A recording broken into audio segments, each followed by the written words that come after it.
এবার দোয়া কবুলের তিনটা অস্ত্র আপনাদেরকে শিখায় দেই। এই তিনটা অস্ত্র ব্যবহার করবেন দোয়া করার সময়। ইনশাআল্লাহ আমি কথা দিচ্ছি আপনাদেরকে, গ্যারান্টি সহকারে বলতে পারি আল্লাহ পাক অবশ্যই আপনার দোয়াকে কবুল করবে, খালি হাতে ফেরত দিবে না। আমি কেন এত গ্যারান্টি দিয়ে বলছি, কারণ আমি নিজে পরীক্ষিত। আল্লাহ পাকের কাছে এই ছোট্ট বয়সে, এই অল্প বয়সে যা চেয়েছি, এই ওসিলাগুলো দিয়ে, এই অস্ত্রগুলো ব্যবহার করে আল্লাহ পাক আমার দোয়াকে কবুল করে নিয়েছে, ফেরত দেয়নি। একাধিকবার আমি আল্লাহ পাকের কাছ থেকে এই ওসিলাগুলো দিয়ে এইভাবে চেয়েছে, এই অস্ত্রগুলো ব্যবহার করে আল্লাহ পাকের কাছ থেকে আমি নিয়েছি।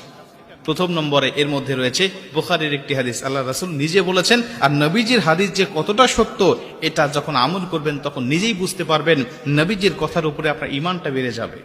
নবীজি বলছে, যদি তুমি কোনো কাজ, কোনো নেক কাজ আল্লাহ পাককে সন্তুষ্ট করার জন্য করো, যেই কাজের মধ্যে, যেই আমলের মধ্যে কোনো রিয়া নাই, আপনি এমন একটি আমলে সালেহ, এমন একটি ভালো কাজের উসিলা দিয়ে আল্লাহ পাকের কাছে দোয়া করবেন, যেই আমলটা অন্য কোনো মানুষকে দেখানোর জন্য নয়, অন্য কোনো রিয়া এই আমলের মধ্যে ছিটে ফোটাও নেই।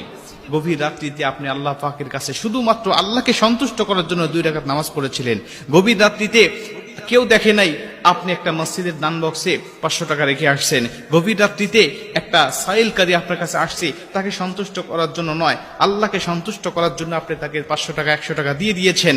এই যে নেক কাজ, এই নেক কাজের উসিলা দিয়ে যখন আল্লাহ পাকের কাছে দোয়া করবেন, আল্লাহ পাক আপনার খালি হাত ফেরত দিবে না, অবশ্যই কবুল করে নেবে। বুখারীর হাদিস আপনারা জানেন, 3 জন যুবকের ঘটনা, আমি ঘটনা বলছি না, যারা 3 জন পাহাড়ের চিপায়, পাহাড়ের মধ্যে আটকা পড়ে গিয়েছিল প্রচন্ড বৃষ্টির মধ্যে।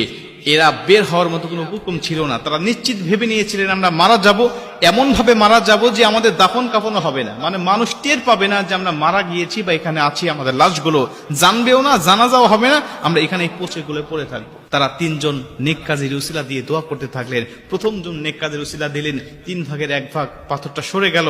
দ্বিতীয় জন আরেকটি নেক কাজের উসিলা দিলেন, 3 ভাগের 2 ভাগ সরে গেল।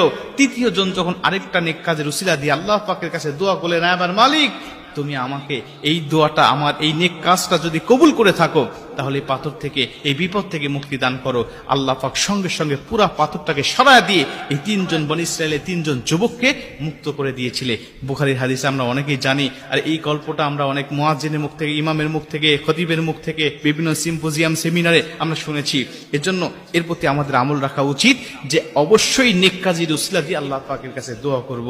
2 নম্বরে নবীজি বলছে, তুমি যদি তাওহীদের উসিলা দিয়ে আল্লাহ পাকের কাছে দোয়া করো, ওই দোয়া আল্লাহ কখনোই ফেরত দেয় না। তাওহীদের উসিলা, আল্লাহ পাকের তাওহীদের উসিলা দিয়ে দোয়া করবে, কালেমার উসিলা দিয়ে দোয়া করবে, লা ইলাহা ইল্লাল্লাহু মুহাম্মাদুর রাসূলুল্লাহ, এই কালেমার উসিলা দিয়ে যদি কোনো মানুষ আল্লাহ পাকের কাছে দোয়া করে, আল্লাহ পাক তার খালি হাত ফেরত দেয় না।